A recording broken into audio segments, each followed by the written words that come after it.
का समाधान, शंका समाधान, शंका समाधान।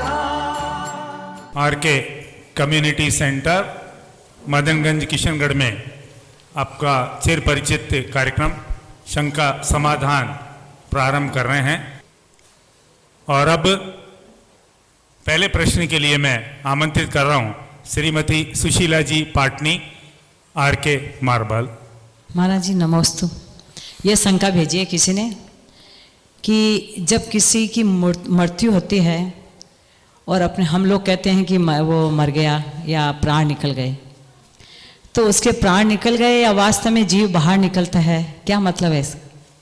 देखिए, संसार में जो भी जीव है सब प्राण है। प्राण निकले यानी जीव निकला। प्राण अकेला प्राण नहीं है, जीव के साथ है, और जीव बिना प्राण के नहीं रहता। तो प्राण सहित जीव निकला। चूँकि हम लोगों के अनुभव में प्राण आता है, इसलिए लोक में कह दिया जाता है प्राण निकल गए।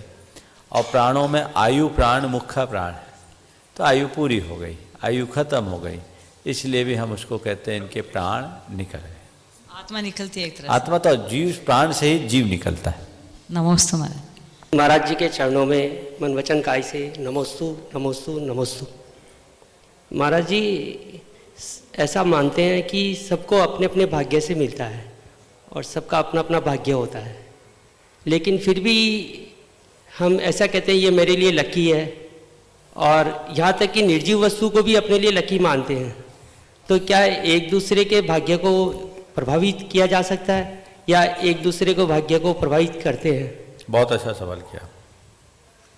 देखिए, ये बात सच है कि हर जीव अपने अपने कर्म का ही फल भोगता है, लेकिन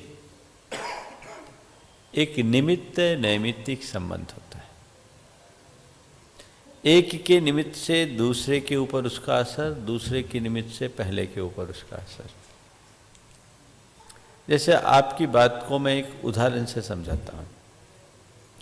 मुनि राज को आहार में अंतराय हुआ। ये अंतराय किसके कारण हुआ? महाराज के पाप कर्म के कारण,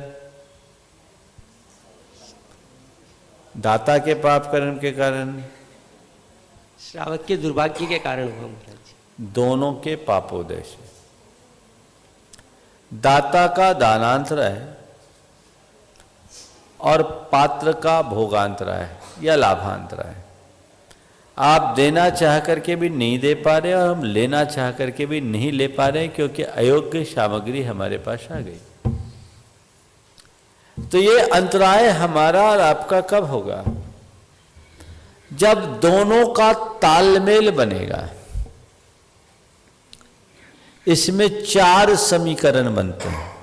इस उदाहरण को ढंग से समझना, ये विषय स्पष्ट हो जाएगा। कभी कभी दाता के पुण्य के प्रताप से पात्र का अंतराय टलता है, कभी पात्र के पुण्य के प्रताप से दाता का अंतराय टलता है, कभी दाता के अंतराय के उदय से पात्र को अंतराय आ जाता है, तो कभी पात्र के अंतराय की प्रबलता से दाता को अंतराय आ जाता है। महाराज ये कैसे? हर गांव में कुछ घर ऐसे होते हैं जिनके यहाँ कोई भी साधु आए चौका तैयार,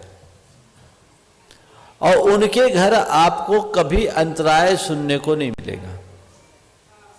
उस घर में उस साधु को भी निरंतराय आहार मिल जाता है, जिसका महीने में 20 दिन अंतराय हो। ये क्या हुआ? दाता के पुण्य के प्रताप से पात्र का अंतराय टला। समझ गए? कुछ साधु ऐसे होते हैं जिनके लिए अंतराय सुनना ही बहुत कम होता है। उस साधु का उस घर में भी निरंतराय आहार हो जाता है जहां अक्सर अंतराय आते हैं। तो ये क्या हुआ? पात्र के पुण्य के प्रताप से दाता का अंतराय टल गया। ये तो पॉजिटिव।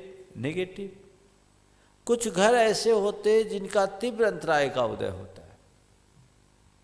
कभी दान दिया नहीं, किया नहीं, दूसरों के दान में बाधा डाली, वो अंतराय का उदय चाह करके भी नहीं दे पा रहे और दे रहे हैं तो अंतराय आ रहे। एक जगह पर एक का चौका था, 18 दिन चौका खाली, 19वें दिन जो महाराज गए उनको पहले ग्रास में अंतराय, 20वें दिन जो महाराज गए उनको पहले ग्रास में अंतराय, 21वें दिन जो महाराज गए उनने दूध पिया और अंतराय भी क्या हुआ, तीव्र अंतराय। तो दाता के अंतराय से पात्र को अंतराय आ गया, उस साधु को भी उस घर में अंतराय आ गया जिसका अंतराय सालों नहीं होता,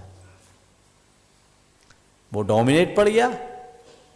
और कभी कभी साधु के अंतराय से, पात्र के अंतराय से दाता को अंतराय, जिस साधु को अक्सर अंतराय आता है उसका उस घर में भी अंतराय आ गया जिस घर में कभी अंतराय नहीं आता। हमारे संघ में एक महाराज थे, उनको अक्सर अंतराय आता था। हम लोग उनके बारे में ये नहीं पूछते थे कि आज आहार कैसा हुआ, ये पूछते थे कितना % हुआ। महीना में 25 रोज अंतराय होना। पनागर की बात है, ब्रह्मचारी संजय के घर में उनको आहार हुआ और अंत में सौंफ में अंतराय आ गया। तो उनके पिताजी ने आकर कहा, महाराज आज बड़ा कष्ट है क्योंकि मेरे घर में विघ्न का प्रवेश हो गया। जब से हमने होश संभाला, हमारी माँ और हमारी दादी चौका लगाते आई, आज तक हमारे घर में कभी अंतराय नहीं हुआ, पर आज विघ्न का प्रवेश हो गया। ये क्या साइन है, समझ में आई बात? तो ये एक दूसरे का निमित्त नैमित्तिक संबंध है। इसी प्रकार आप अपने पुण्य का फल भोग रहे हो, लेकिन किसी पुण्यात्मा की शरण में रहोगे तो उसकी छाया आपको पड़ेगी, और किसी पापी के चक्कर में फंसोगे तो उसके प्रकोप का भागी भी आपको बनना पड़ सकता है। इसलिए कई ऐसे प्रसंग आते हैं, घर में एक नई बहू आई, घर की दशा बदल गई, एक बच्चे का जन्म हुआ, घर का भाग्योदय हुआ।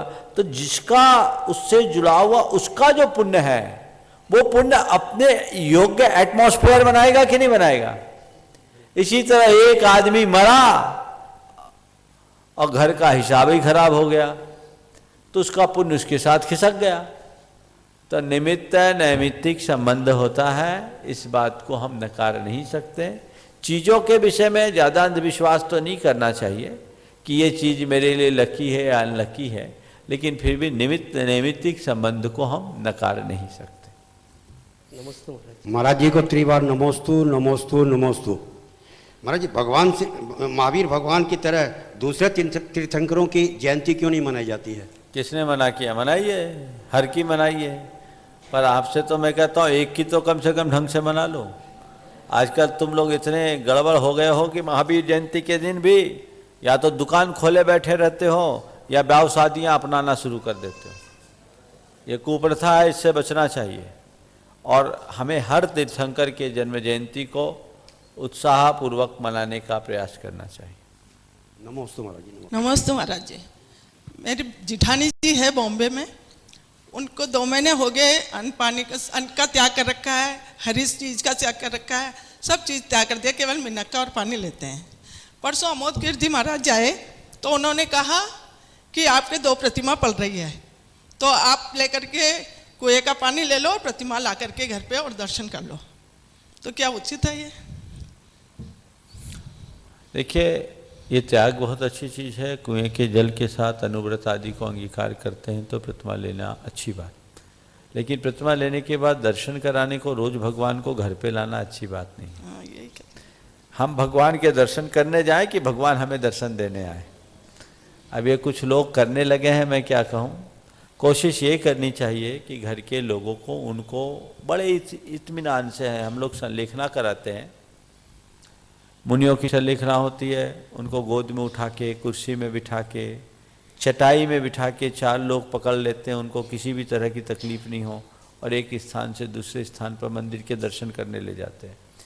आयरिकाओं और ब्रह्मचारिणियों या श्रावकों को अगर संलेखना का कार्यक्रम होता है, उनको एक चादर पर बिठा देते हैं और 4 आदमी चादर पर उठाकर इतने इत्मीनान से ले जाते हैं कि उनको दर्शन हो जाता है।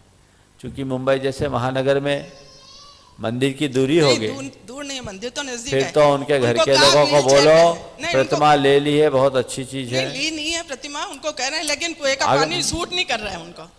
उबाल के ले, छान के ले, बरसात का पानी ले ले, जो सूट करे, भाव बनाए प्रतिमा का। और अगर ऐसा है अपनी संलेखना लेने की भावना है तो योग मार्गदर्शन का मार्गदर्शन ले और प्रतिमा तो ले ही ले।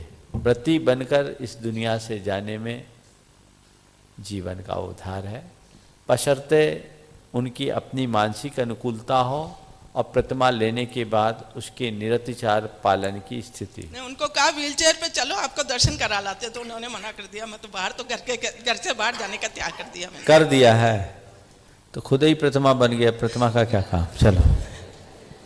हे भगवान, जैन धर्म से विमुख लोगों को वापसी धर्म में जोड़ने की प्रेरणादायक प्रभु आपको नमन नमन नमन। भगवान, कभी कभी मुझे नींद नहीं आती है, रात में अचानक नींद खुल जाती है 1:30-2 बजे, तो मैं भक्तामर जी का पाठ अपने कान में लगा के सोता हूँ, तो वो उचित है या नहीं है? कोई दिक्कत नहीं है, उसे लोरी मान करके सुनो, नमोकार भी कर सकते हो, कोई दिक्कत नहीं है। कान में ईयरफोन लगाता हूँ हाँ भगवान। ठीक है, कोई दिक्कत नहीं, चलेगा। नमस्ते। नमस्ते महाराज जी। महाराज जी, मेरा प्रश्न ये है कि मंदिर में पूजा दान करने से कर्म निर्जरा थोड़ी कुछ होती है, तो वहाँ के परिसर में कारवाण वर्गणों की भरमार हो जाती होगी, और जो जीव कमजोर आत्मशक्ति वाला होगा उस पर उस वर्गणा का प्रभाव पड़ता होगा, तो कैसा प्रभाव पड़ता है? देखो, आपने कभी बम निरोधक दस्ते के बारे में सुना है? सुना है नहीं सुना है? कहीं बम होता है तो उसको क्या करते हैं, उसको निष्क्रिय करते हैं तो उसका एक दस्ता होता है और वो जा कर के क्या करते हैं, इस तरह का ट्रीटमेंट करते हैं कि वो बम निष्क्रिय हो जाता है, अब वो विस्फोट नहीं करता। ठीक है ना?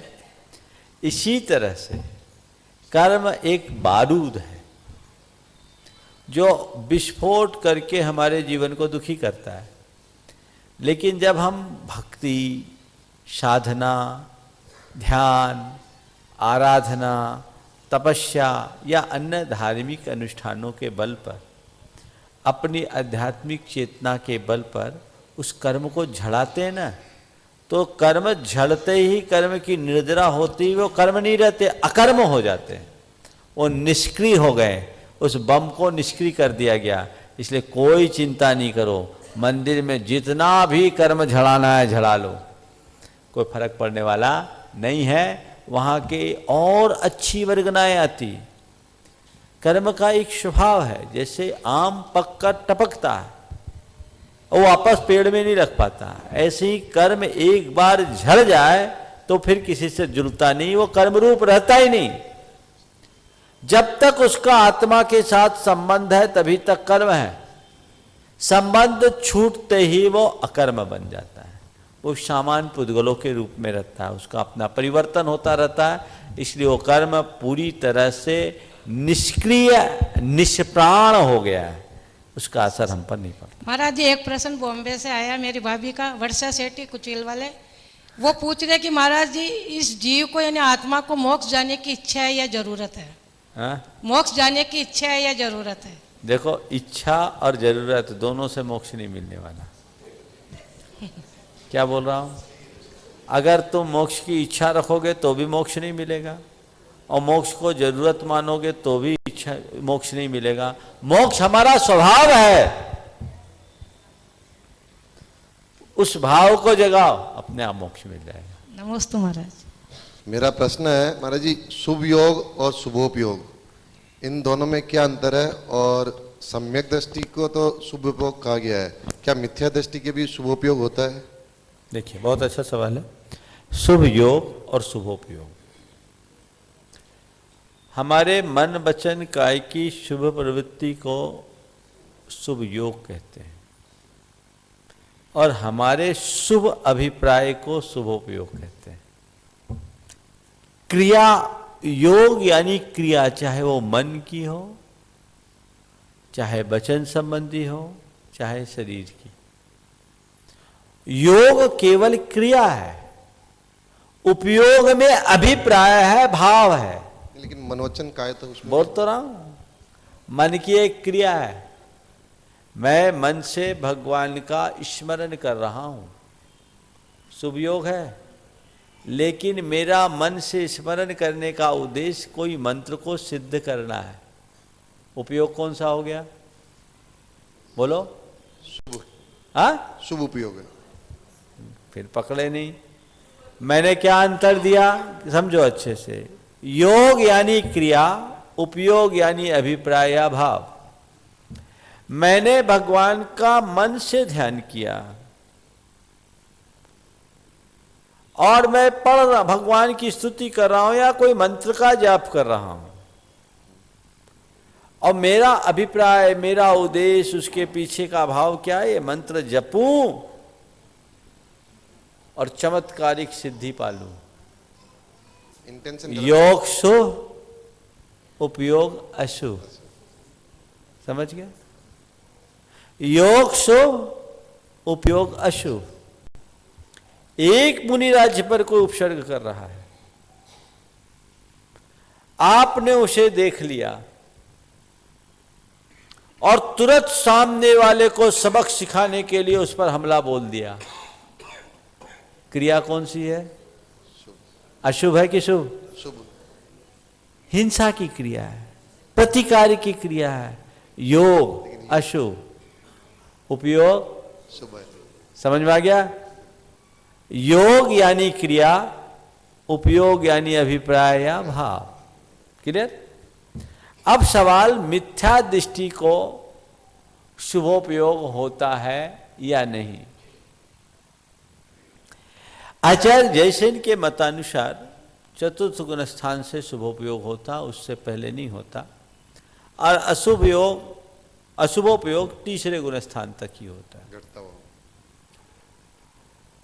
इनके कथनानुसार सम्यक दृष्टि जीव का अभिप्राय सही होता है तो गलत कार्य करते हुए भी उसे शुभोपयोगी कहा।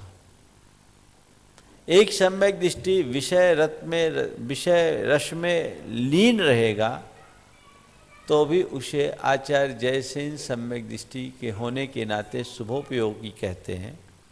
और एक मिथ्या दृष्टि भगवत भजन में लीन है तो भी उसके अभिप्राय के अशुभ होने के कारण उसे अशुभोपयोगी कहते हैं। लेकिन अन्य ग्रंथांतरों में आचार्य अमृतचंद जी ने खासकर, और आचार्य कुंद की उक्ति से भी ये बात लगती है, जब उन्होंने अलग अलग उपयोग की अलग अलग व्याख्या की, उन्होंने अशुभोपयोग, शुभोपयोग और शुद्धोपयोग का बड़ा सुंदर सटीक विवेचन किया। विषय कसाओ गाढ़ो, दुस्सुधि दुच्चित्त दुट्ठ गोत्थि जुदो, उग्गो उमग्ग परो ओगो तस् सो अशुभो। जो विषय कसाय में लीन है, दुष्सूत्री, दुष्ट गोष्ठी और दुष्चिंतन में जो लगा हुआ है, जो खुद उग्र है या उन्मार्ग में तत्पर है, वह सब अशुभोपयोग है। यानी खोटी क्रिया, खोटा परिणाम, अशुभोपयोग। शुभोपयोग, देव यदि गुरु पूजासु दानम मिवा सुशीलेषु उवासादिषु जित्तो उगो शुहो तस्य। देव की पूजा, यति की पूजा, गुरु की पूजा, दान, शील के पालन में, उपवास आदि में, धार्मिक अनुष्ठानों में जो हमारा चित्त लगा है वह शुभोपयोग है। और वह शुद्धोपयोग का स्वरूप बताते हुए कहते हैं, सुविदित पयथ सुत्तो दंसर नान संजुदो विगदरा गो, शमनो शमशु दुखो भणिदो शुद्धो ओ गोती। जिन्होंने पदार्थ और सूत्र के अर्थ को अच्छी तरीके से जान लिया है, जो संयम और तप से संयुक्त हैं, राग रहित हैं, ऐसे सुख और दुख में समभाव रखने वाले शमनो, श्रमण मुनिराज ही शुद्धोपयोगी। आचार्य अमृतचंद जी ने इस हिसाब से मिथ्या दृष्टि को भी शुभोपयोगी कह दिया, क्योंकि उन्होंने योग और उपयोग को एक मान लिया।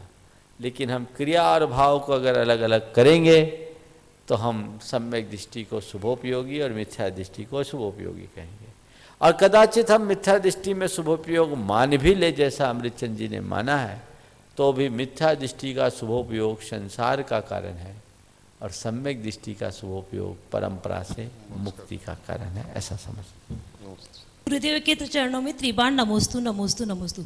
गुरुदेव, प्रत्येक जीव अपने पाप और पुण्य से जीता है। गुरुदेव, मुमताज जो जहांगीर की पत्नी थी, हाँ, वह बबुल की झाड़ियों में पाई गई थी और बाद में वे जहांगीर की पत्नी बनी। उसके बाद जहांगीर ने आगरा का किला बनवाया। उसके बाद मरने के बाद 300 वर्ष बाद उसको झाड़ियों में पाया गया। गुरुदेव, हमारे आचार्य गुरुदेव ज्ञान सागर जी महाराज जो कि इतने तपस्वी, इतने ज्ञानी थे, उसको उनकी समाधि को इक्का दुक्का व्यक्ति ही जानता है। उनकी तपस्या से उन्हें कोई भी पुण्य, उनका ऐसा क्या पुण्य था जो कि उन्हें कोई गुरुवर इक्का दुक्का ही जानता है, ये बात समझ में नहीं आई। देखिए, आपका प्रश्न बहुत फैला हुआ है। आप कहाँ इतिहास में 300 साल पुराने में चले गए। जहांगीर और मुमताज महल की यादगार वह ताजमहल। जहांगीर ने ताजमहल उसकी याद में बनाया। बात सही है कि उसका जन्म झाड़ियों में हुआ था। वो एक राजा थे और राजा समर्थ था, चाहे कुछ बना सकता है। आज उस ताजमहल को लोग उसको देखते और ताजमहल इतना लोकप्रिय हुआ। इसका तात्पर्य ये मत समझना कि ये जहांगीर या मुमताज के पुण्य से ताजमहल लोकप्रिय हुआ। मुमताज के याद में उन्होंने ताजमहल बनाया। बनाने वाले ने उस समय जो एक कार्य किया, अपने पुण्य से उसने एक प्रसिद्धि पाई, लोक धारणा बना दी, क्योंकि वो जीव तो चला गया, उसका पुण्य तो उसके साथ वहां गया। अब वो थोड़ी बैठा है यहां, मैं यहां रहूं और मेरा पुण्य मुझे स्वर्ग में मिले, ऐसा सिस्टम नहीं है। अगर मेरा पुण्य प्रभाव में भी मेरे साथ रहेगा तो मैं जहां रहूंगा वहां फलेगा, यहां थोड़ी फलेगा। तो वो चले गया जी। जिस समय उसने एक कार्य किया, एक लोक धारणा बनी। बहुत अच्छा, बहुत अच्छा, बहुत अच्छा, क्या चीज बनाई। और वाकई में ताजमहल की जो संरचना है वो प्रशंसनीय है, लोगों को अच्छी लगती है, आकर्षक है। और वही लोक धारणा आज तक चली आ रही है। तो जो ताजमहल का अपना आकर्षण है वो हम सबको खींचता है। कितनी भी अच्छी चीज बना दी जाए, अगर उसमें आकर्षण नहीं है तो कौन पूछेगा। समझ गए?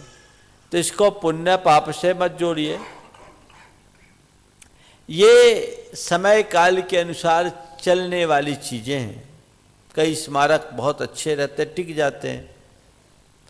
मैं ये कहता हूं कि वो भारत की एक धरोहर है, तो ये भारतवासियों के पुण्य के कारण वो टिका हुआ है, नहीं तो काल के एक प्रहार में पता नहीं कहाँ चला जाए और अन्य धरोहरों की तरह वो भी ध्वस्त हो जाता। तो आप किसको ताजमहल बताते? चामुंड राय ने बाहुबली भगवान की प्रतिमा बनाई। चामुंड राय आज भगवान बाहुबली के साथ साथ याद किए जाते हैं। गोमटेश नाम गोमट के कारण पड़ गया। इसका तात्पर्य क्या?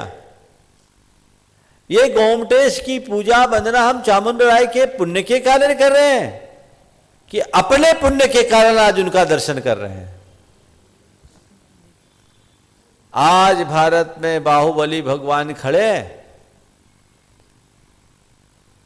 इतने सारे लोग, बहुतों ने दर्शन किए, पर मुझ जैसे अनेक अभागों ने आज तक दर्शन नहीं किए। मेरे भी वंदना आज तक नहीं हुई। क्यों? वहां जाने का सौभाग्य भी उन्हीं को मिलेगा जिनका पुण्य है। तो वो तो बना के चले गए।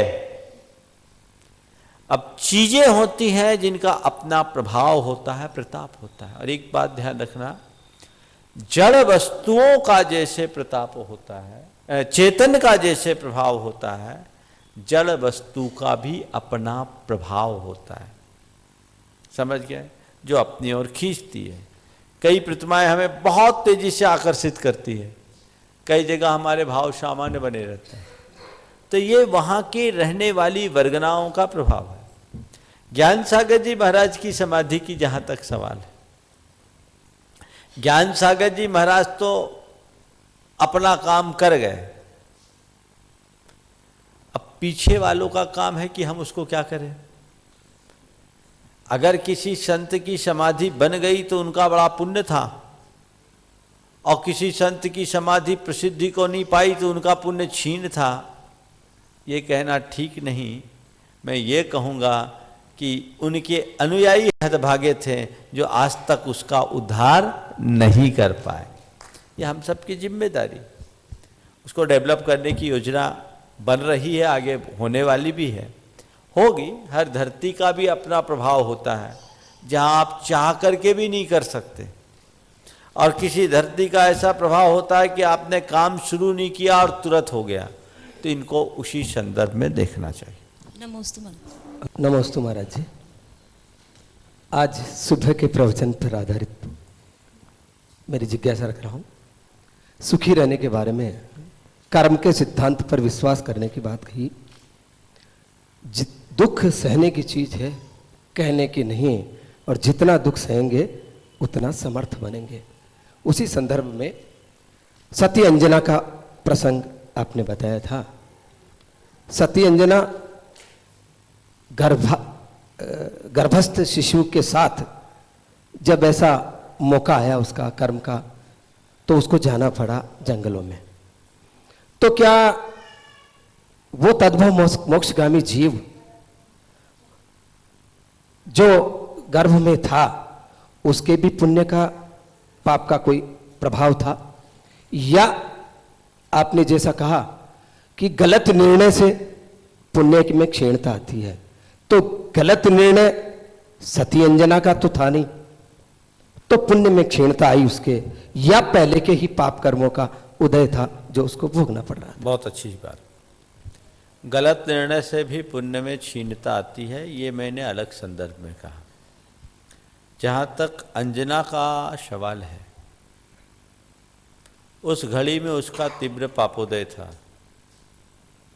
और निश्चय था उस घड़ी में जो पेट में पलने वाला जीव था उसका भी पापोदय चल रहा था।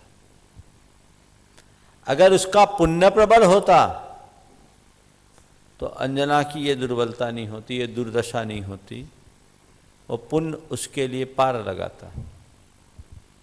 हालांकि उस जीव के जन्म के बाद ही अंजना का पूरा एपिसोड चेंज हो गया। इधर जन्म हुआ, उधर मामा ने देख लिया, विमान पर उठा के ले जा रहे हैं, जीव गिर गया, शिला चूर हो गई, उसका कुछ नहीं हुआ। एक सीख लो कि कर्म की मार हर किसी पर पड़ सकती है, चाहे कितना भी बड़ा पुण्यात्मा जीव क्यों न हो, कर्म अपनी मार सब पर मारता है। दूसरा उदाहरण लो, महापुरुषों के जीवन चरित्र को पलटोगे तो हमारे रोंगटे खड़े हो जाते हैं। आज हम लोग बहुत सुखी हैं उनके जीवन की तुलना में। जीवनधर कुमार का चरित्र पलट कर देखो, कहाँ जन्म हुआ था? कहाँ? शमशान में। और कैसे? गाजे बाजे के साथ, पेट में, वो भी काम दे। घर से निकाल दिया गया, प्राणों की रक्षा के लिए भागना पड़ा, शमशान में गई, और देखो उस मां का दुर्भाग्य, बच्चे को जन्म देके झाड़ी में छोड़ना पड़ा और खुद झाड़ी की ओट में छिप गई। पापोदय था, लेकिन पुण्य का चमत्कार, वृषभदत्त सेठ आ गया तुरंत। वृषभदास सेठ मृत पुत्र का अंतिम संस्कार करने आया और एक सर्व लक्षण संपन्न पुत्र को मुस्कुराते हुए देखा, उठा करके ले गया। पाप ने माँ बाप को छुड़ाया और पुण्य ने माँ बाप को दिलाया। यही तो है पुण्य पाप का खेल।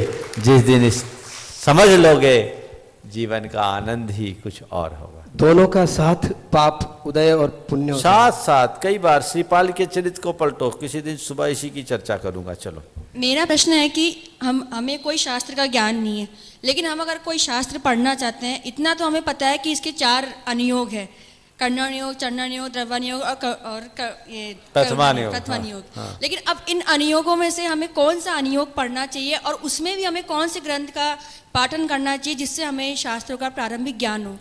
देखिए, सबसे पहले 4 अनुयोग के बारे में समझ लें।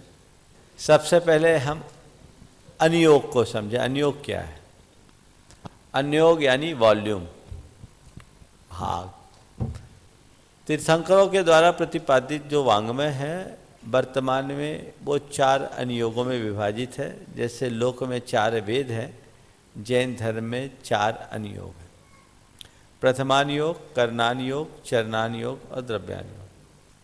प्रथमानुयोग जिसमें तीर्थंकर आदि महापुरुषों के जीवन चरित्र का निरूपण होता है। कर्णानुयोग में लोक अलोक का विभाग, युग का परिवर्तन और 4 गति के जीवों के बारे में वर्णन आता है। द्रव्यानुयोग के अंतर्गत चरणानुयोग के अंतर्गत मुनियों और श्रावकों के आचार का वर्णन होता है, उन्हें कैसी चर्या और क्रिया करनी चाहिए। और द्रव्यानुयोग में जीव अजीव आदि 7 तत्वों का, कर्म सिद्धांत का, न्याय शास्त्र का, प्रमाण नय निक्षेप का, गुणस्थान, जीव समास, मार्गना आदि का वर्णन होता है। ये 4 अनुयोग हैं। हमारे लिए हर अनुयोग उपयोगी है, लेकिन सबसे पहले किसे पढ़े? जिसे कुछ भी नहीं आता, उन्हें प्रथमानुयोग पढ़ना चाहिए। आचार्य समंतभद्र महाराज ने प्रथमानुयोग को बोधि समाधि का निधान कहा है। प्रथमानुयोग को जब भी आप पढ़े तो उसे कथा और कहानी के रूप में न पढ़ें। उनमें जिस भी पात्र के विषय में आप पढ़ रहे हैं उनके जीवन दर्शन को समझने की कोशिश करें। जैसे अभी अंजना और अभी जीवनधर स्वामी की बात की। जीवनधर चरित्र को पढ़ते समय ये देखो कि ये इतने पुण्यशाली जीव के जीवन में भी कैसे पाप का प्रकोप आया, इस जीव के जीवन में कितने उतार चढ़ाव आए और उसने उस स्थिति में अपने आप को कैसे संभाला। ऐसी स्थिति में मुझे भी ऐसा ही करना चाहिए, एक प्रेरणा मिलेगी। और जीवनधर की कहानी को एक कहानी मार करके पढ़ लोगे तो कहानी पूरी हो जाएगी, पर तुम्हारी कहानी नहीं बदलेगी। तो पढ़ने का एक तरीका होना चाहिए। कई लोग बोलते हैं प्रथमानुयोग में क्या रखा, कस्सा कहाँ, केवल किस्सा कहानी है। नहीं, प्रथमानुयोग में जो किस्से हम पढ़ते हैं, जो कहानियां हम पढ़ते हैं, वो किसी दूसरे की कहानी नहीं, हमारी अपनी कहानी। अपने संवेग और वैराग्य भाव को जगाना है। प्रथमानुयोग बहुत उपयोगी है। उसको पढ़ने से श्रद्धा में प्रगाढ़ता आती है, परिस्थितियों से जूझने की क्षमता आती है, संयम के प्रति उत्साह जागता है और कर्मोदय में स्थिरता लाने का अभ्यास बनता है। इसलिए प्रथमानुयोग से शुरुआत करें, चरणानुयोग भी पढ़े, आत्मा के स्वरूप को जानने के लिए द्रव्यानुयोग पढ़े, और कर्णानुयोग का अध्ययन अगर आप करना चाहते हैं करें, पर किसी योग्य स्वाध्यायशील ज्ञानी के सानिध्य में ही करें। महाराज जी, मैं ये पूछना चाह रही थी, प्रथमानुयोग में जो मतलब सीक्वेंस में कौन सा सबसे पहले प्रारंभिक मतलब सबसे पहले आप लोगों को पढ़ना है तो मैं कहूँगा सबसे पहले पढ़ना है तो श्रीपाल चरित्र पढ़ो, जीवनधर चरित्र पढ़ो, प्रद्युमन चरित्र पढ़ो। ये छोटे छोटे चरित्र ग्रंथ है, इनको पढ़ोगे रोंगटे खड़े हो जाएंगे, अंदर से हिल जाओगे। अरे क्या है जीवन, इन्होंने अपने जीवन में क्या क्या उतार चढ़ाव देखे और उसके बाद क्या पाया, हम कैसे पाए। फिर आगे चलो तो अपने पास आदि पुराण है, पद्म पुराण है, हरिवंश पुराण है, उत्तर पुराण है, इनको पढ़ लो, फिर तुम्हारे लिए कोई पुराण पढ़ने की जरूरत नहीं रहे। नमोस्तु महाराज जी। नमोस्तु महाराज। महाराज श्री, मेरा जो क्वेश्चन है वो जो अभी कल मुनि तरुण सागर जी महाराज जो आपकी अदालत के अंदर गए थे उससे संबंधित क्वेश्चन है कि आज दिन भर व्हाट्सएप पर कुछ ऐसे चर्चाएं चल रही थी कि मुनिश्री को वहाँ पर नहीं जाना चाहिए, या जो एंकर था उनको मुनिश्री से ऐसे क्वेश्चंस नहीं करने चाहिए थे। तो इसमें मैं आपसे ये जानना चाहता हूँ महाराज श्री कि क्या मुनिश्री को वहाँ जाना चाहिए था, या अपने जैन धर्म को जो उनसे गलत क्वेश्चंस किए हैं तो उसके लिए क्या जैन समाज को क्या करना चाहिए? देखिए, ये सवाल आपको मुझसे पूछने की जगह उन्हीं से पूछना चाहिए जो गए। इस सवाल की जगह आप मुझसे ये पूछ सकते थे कि महाराज कभी ऐसा अवसर आए और आपको आपकी अदालत जैसे कार्यक्रम में सम्मिलित होने का निमंत्रण दिया जाए तो आप क्या करेंगे? आप मुझसे मेरी राय पूछो और उसके बाद आप अपनी राय बना लेना। मुझे किसी पर कोई टिप्पणी नहीं करनी, लेकिन मैं आपसे इतना कहूँगा कि यदि मुझसे कहा जाता कि आपकी अदालत जैसे कार्यक्रम में आपको आमंत्रित किया जाता है और हम आपका एक कार्यक्रम देना चाहते हैं, तो मैं नहीं जाता, क्योंकि जैन मुनि कभी अदालत के कटघरे में खड़ा नहीं होता। ये अदालत है, हम किसके आगे जाएंगे? हम तो पंच परमेष्टि के दरबार में जीने वाले लोग हैं, हमें कोई अदालत स्वीकार नहीं, हम अदालत में नहीं जाते।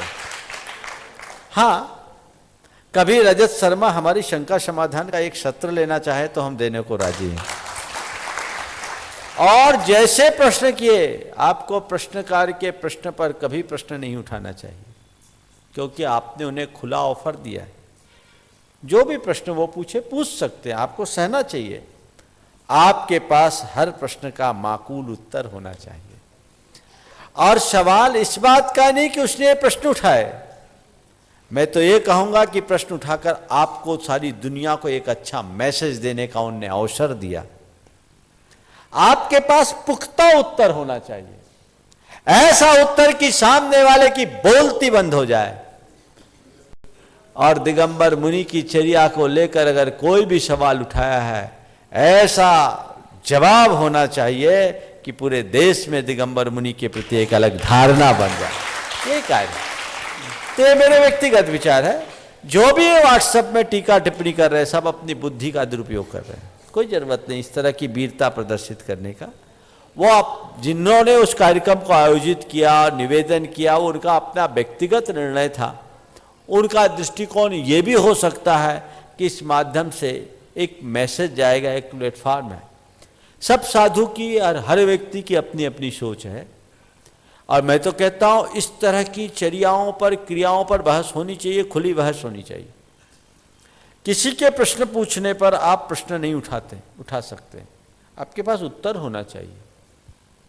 और उत्तर, ऐसा उत्तर जिसे सुन करके उस व्यक्ति की धारणा बदले। मैं मानता हूँ प्रश्नकर्ता की खुद की धारणा हो, ये बात जरूरी नहीं है। ये जनता के मनोभावों के अनुकूल प्रश्न भी उपस्थित करते हैं, तो हमें उसका उत्तर देना चाहिए।